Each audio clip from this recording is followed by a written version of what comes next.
Hello my dear students, welcome to all of you in easily English solution.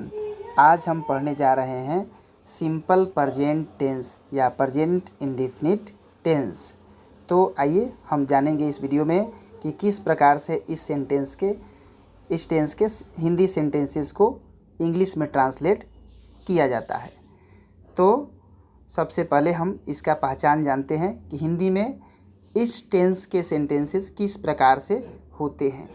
तो ता है, ती है, ते हैं, ते हो इत्यादि इस टेंस के जो भी हिंदी वाक्य रहते हैं उनके अंत में लिखे हुए होते हैं।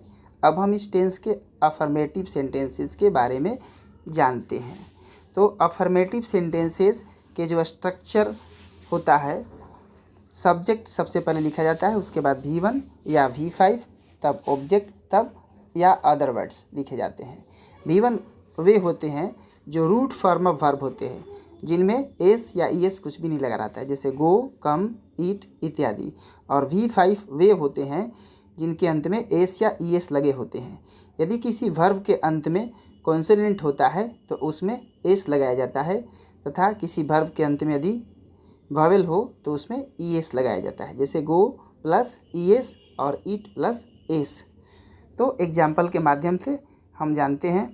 एग्जाम्पल, वह पत्र लिखता है, तो इसको ट्रांसलेट करेंगे ही राइट्स ए लेटर। यहाँ पर जो सब्जेक्ट है थर्ड पर्सन सिंगुलर नंबर है, इसलिए राइट का V5 फॉर्म यूज हुआ है, राइट्स। आइए अब हम इस टेंस के निगेटिव सेंटेंसेस के बारे में जानते हैं।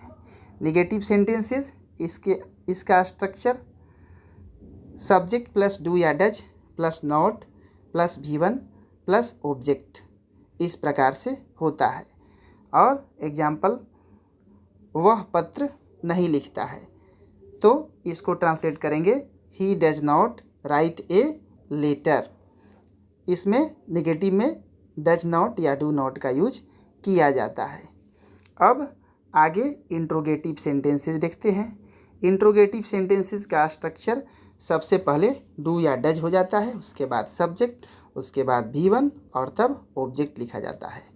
तो इसका एग्जाम्पल, वह पत्र लिखता है, तो इसको ट्रांसलेट करेंगे does he write a letter. इसमें डू या डज को शुरू में ही रिप्लेस कर दिया जाता है और इस प्रकार से ट्रांसलेट किया जाता है। जहाँ पर भी निगेटिव सेंटेंस हो या अफर्मेटिव सेंटेंस हो, यदि डू या डज का यूज हो जाता है तो वहाँ वर्ब का V1 फॉर्म ही यूज किया जाता है। अब जानते हैं WH क्वेश्चंस के बारे में। तो WH क्वेश्चन के स्ट्रक्चर बिल्कुल इंट्रोगेटिव सेंटेंस के स्ट्रक्चर की तरह ही होते हैं, सिर्फ उनमें शुरू में WH वर्ड लिख दिए जाते हैं। देखिए स्ट्रक्चर सेम है। अब एग्जाम्पल इसका लेते हैं, जैसे वह क्या लिखता है। इसमें जो भी क्वेश्चन वर्ड्स हैं सब्जेक्ट के बाद आते हैं, क्या, क्यों, कब, कहाँ। और इसको ट्रांसलेट करेंगे सबसे पहले WH वर्ड वाट, उसके बाद डज, उसके बाद सब्जेक्ट, उसके बाद वर्ब का V1, what does he right. अब हमें ये जानना है कि किन सब्जेक्ट्स के साथ V1 या डू का यूज होता है और किन सब्जेक्ट्स के साथ V5 या डज का यूज होता है। तो आइए हम जानते हैं। तो ही, सी, इट, दिस, दैट, नेम या किसी भी सिंगुलर सब्जेक्ट के साथ डज या V5 का यूज किया जाता है। निगेटिव और इंट्रोगेटिव में डज का और अफर्मेटिव में V5 का। और उसके बाद I, we, you, they, these, those तथा किसी भी प्लूरल सब्जेक्ट के साथ निगेटिव और इंट्रोगेटिव सेंटेंसेस में डू का तथा अफर्मेटिव सेंटेंसेस में V1 का यूज किया जाता है।